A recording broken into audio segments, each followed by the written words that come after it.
ఇంకో అదే బాగుంది వాడు మనసు పెడితే బాగా అనిపిస్తున్నాను.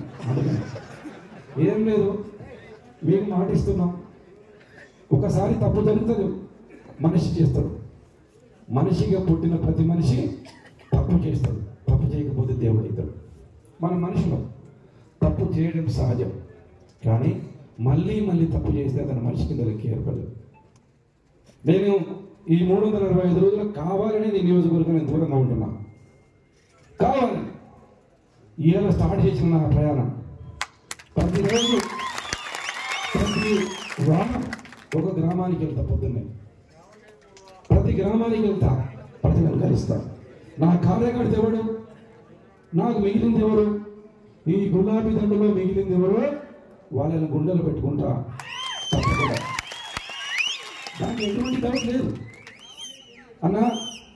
అవునన్నా కాదన్నా, ఏ ఎన్నికలు వచ్చినా బీఆర్ఎస్ పార్టీకి ఓటు వేయడానికి సిద్ధంగా ఉన్నారు ప్రజలు. మళ్ళీ తీసుకొచ్చి వీళ్ళని కలిపినాం అనుకో, మళ్ళీకి పార్టీకి రాబోయే రోజుల్లో మళ్ళీ ఇలాంటి పరిస్థితి వస్తుంది. ఏం అవసరం లేదు. కార్యకర్తలు పాండవులు ఎంతమంది? కౌరవులు అందులో ఎంతమంది? 10 మంది పేర్లు చెప్పండి. చెప్పరు, ఎవరు తెలియదు వాళ్ళు. పాండవుల పేర్లు చెప్పమంటే టకటకట అయిపోయింది, 5 మంది పేర్లు చెప్తాం. మిగిలిందే పాండవులు గిల్లు. ఇదేనా? ఇలాంటి పాండవులు మిమ్మల్ని చెప్తున్నాం, మీ ఆధ్వర్యంలో మేము పనిచేస్తాం. దాని ఎటువంటి డౌట్ లేదు.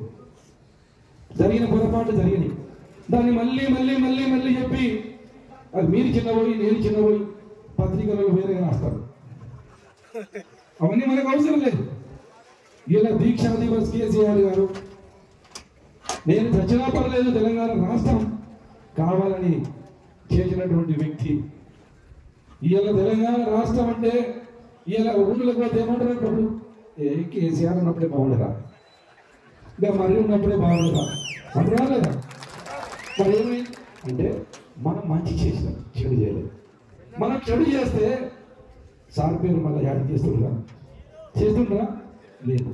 ఇక్కడ కూర్చున్న పార్టీ ప్రతి కార్యకర్త అవసరమైతే మీ జేబులకు వెళ్ళి 100 రూపాయలు 10 రూపాయలు ఖర్చు పెట్టి వాళ్ళకి సాయం చేసి, ఏ పార్టీ అధికారంలో ఉన్నా కాంగ్రెస్ పార్టీ అధికారులు ఆదర్శం రైతులు. వాళ్ళ ఆదర్శమా? దేనికి ఆదర్శం? ఎక్కడ ఇన్వెస్ట్ అక్కడ మీరు. ఏ బీఆర్ఎస్ పార్టీ కార్యకర్త ఇలా నేను కాంగ్రెస్ పార్టీ ప్రభుత్వాన్ని సవాల్ చేస్తున్నా, నీకు చేతనైతే నీ ప్రభుత్వం ఉంది ఎంక్వైరీ చేయించు. ఒక బీఆర్ఎస్ పార్టీ కార్యకర్త ఒక అవినీతి చేసినట్టు నిరూపిస్తే మేము శాశ్వతంగా రాజకీయాలకు వెళ్ళి ఉండవుతాం. అది బీఆర్ఎస్ పార్టీ కార్యకర్తకు ఉన్నటువంటి నింపత. మేము తిట్టినాం, మా తమ్ముడు అనుకోసారి తప్పు తమ్మి అట్లాంటి పని చేద్దంటే ఓకే అన్నాన్ని భరించిన, ఎందుకంటే కుటుంబ సభ్యులు కావాలి. కొంతమంది పెద్దవాళ్ళు ఉన్నారు, పార్టీ కొరకు పదవుల కొరకు వచ్చిండ్రు, వాళ్ళు మనసులో పెట్టుకున్నారు, ఎలక్షన్ అప్పుడు చెప్పారు. కానీ ఒరిజినల్ కుటుంబ సభ్యుడు మా అన్ననే తిట్టిండు కదా, మననే అన్నాడు కదా అని చెప్పి మిగిలిపోయింది మీరు. అందుకే మీళ్ళ దీక్షా దివస్ కేసీఆర్ గారు ఇచ్చిన పిలుపుతోటి నాగర్ కర్నూలు జిల్లా ఇందాక తమ్ముడు చెప్పిండు అచ్చంపేట మున్సిపల్ చైర్మన్ అయ్యే ఏ ఊరు అంటే కన్నరోళ్ళు అంటే భయపడాల్సి వస్తుంది. ఏ ఊరు అంటే కన్నరోళ్ళు అంటే అరే మీ ఎమ్మెల్యే మంచోడా, మీ ఊళ్ళో కావాలి మంచోడా అని చెప్తారు. ఓ ఆయన ఊరు రాబీది అంటున్నారు.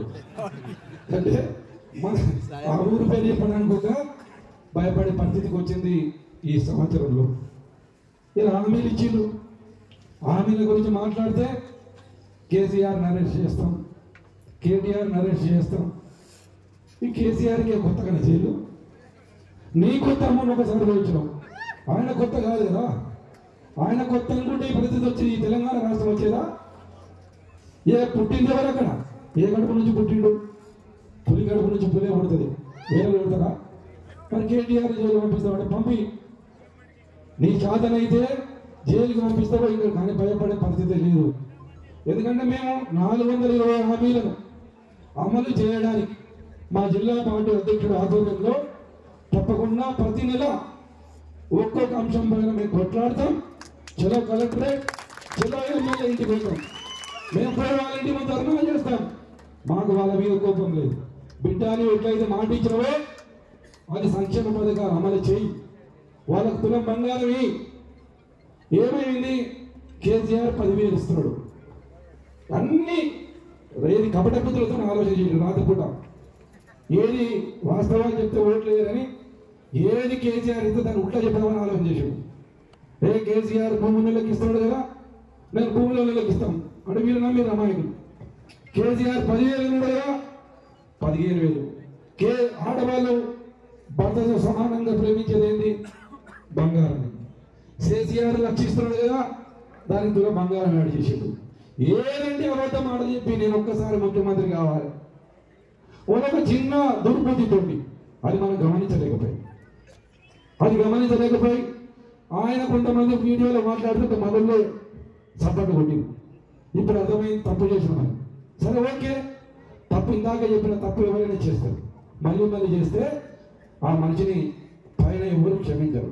సరే మనం తప్పు చేసినాం, ఆ తప్పును క్షమించి ఆ తప్పును వదిలేసి ఇక్కడి నుంచి అయినా పార్టీ అధిష్టానం ఆదేశాలు ఇస్తే ఆ ఆదేశాలతోటి మనం ప్రయత్నం చేసి కన్ననూరు జిల్లాలో ఇలా 4 నియోజకవర్గాల్లో 4 గులాబీ జెండా ఎగిరేసే విధంగా మనం ప్రయత్నం చేద్దాం. ఈ దీక్షా దివస్ రోజు పవిత్రమైనటువంటి చరిత్రలో చిరస్థాయిగా నిలిపోయిన రోజు నాగర్కర్నూలులో టీఆర్ఎస్ పార్టీ ఆఫీసులో ఒక శపథం చేయాలి. మళ్ళీ ఈ ఎత్తిన జెండాకు అడ్డుగా ఉన్నటువంటి మెడల గండలను తీయకుండా రాబోయే 3 సంవత్సరాలు పార్టీ కూడా కష్టపడతాం, పార్టీని అధికారంగా తీసుకొస్తాం. రాబోయే ఎన్నికల్లో లోకల్ బాడీ ఎన్నికల్లో మీ తరఫున నేను వచ్చి ఊరు ప్రచారం చేసే బాధ్యత మేము తీసుకుంటాం. అటువంటి ఏది లేదు, కార్యకర్తకు ఏదైనా సరే గోయల బాలరాజు గారు ఉన్నారు, జయపాల్ యాదవ్ గారు ఉన్నారు, హర్షవర్ధన్ రెడ్డి ఉన్నారు, పైన వేదిక అందరూ ఉన్నారు. ఓ కమిటీగా ఏర్పాటు చేసినా సరే ఏదేమైనా సరే తప్పకుండా మీకు ఇబ్బంది లేకుండా చూసుకునే బాధ్యత మేము చెప్తాం. నేను కొద్దిగా బాధపడి ఇంటి విలువ అన్న విలువ తమ్ముడు తెలియాలి, తమ్ముడి విలువ అన్న తెలియాలనే ఉద్దేశం కొద్దిగా దూరంగా ఉన్నా. నేను ఆ రోజు చెప్పిన డిసెంబర్ 9 నుంచే ఈ కన్ననూరులో ప్రతి వారం ప్రతిరోజు ఈ నియోజకవర్గం కలిగి తిరుగుతుందని చెప్పిన ఆ టైం వచ్చింది. అందుకే ఈరోజు ఎంటర్ అయినా, ఈరోజు ఎంటర్ అయ్యి ఒక మంచి రోజు ఎంటర్ అవ్వాలనుకున్నా. ఇలా కేసీఆర్ గారు పునాది వేసినటువంటి దీక్షా దివస్ రోజు ఇలా మీ ముందుకు వచ్చి కుటుంబ సభ్యులను మీ అందరి ముందు మాట్లాడే నాకు అదృష్టం కలిగింది. ఇలా శపథం తీసుకుందాం. దీక్షా దివస్ రోజు ఈ తెలంగాణలో ప్రతి నియోజకవర్గంలో గులాబీ జెండా ఎగిరే విధంగా మనం అందరం ప్రయత్నం చేద్దామని మీ అందరూ శపథంతో ఇందులో మద్దతు పలకాల్సిందిగా కోరుకుంటూ, ఇంకా చాలా ఇద్దరే ఉన్నారు మాట్లాడాల్సిన వాళ్ళు. మన ఇన్ఛార్జి గారు ఉన్నారు, జిల్లా అధ్యక్షులు ఉన్నారు, జయపాల్ యాదవ్ గారు ఉన్నారు. ఈ 10-15 నిమిషాల్లో ఈ కార్యక్రమం ముగుస్తుంది. మీరు కొద్దిగా లేట్ వచ్చిండ్రు, అనుకున్న టైం రాలేదు. ఏదేమైనా కొద్దిగా ఇబ్బంది సరికారం కాబట్టి కొద్దిగా లేటుగా లేచిండ్రు. ఏదేమైనా మీ అందరికీ ఇంత పెద్ద ఎత్తున మేము ఒక మెసేజ్ పెడితేనే ఆ మెసేజ్ తెలుసుకొని ఇంత పెద్ద ఎత్తున వచ్చిన మీ అందరికీ పేరు నా హృదయపూర్వకంగా తెలుసుకుంటూ, ఇలా అన్నాడు గుండ్లని, ఇవన్నీ గుండె బెడ్ల రానియం, బెడ్ అనేది కాదు. మీరు లోపల మునిగినా ఆ 10 మంది 20 మంది పేర్లు రాసుకున్నాం కదా, మీ ఇంటికి వచ్చైనా సరే మీరు అడిగినా సరే మిమ్మల్ని తీసుకొచ్చి గుండెలో పెట్టుకొని మీకు అన్ని చూసే బాధ్యత మేము తీసుకోవాలని చెప్పుకుంటూ సెలవు పెట్టుకుంటున్నాం. జై తెలంగాణ, కేసీఆర్ గారి నాయకత్వం. ఎందుకంటే నోరు బొగ్గుపోయింది, కొంతమంది అర్థమైంది అవుతుంది, కొంతమంది అర్థం కాలేదు. కొద్దిగా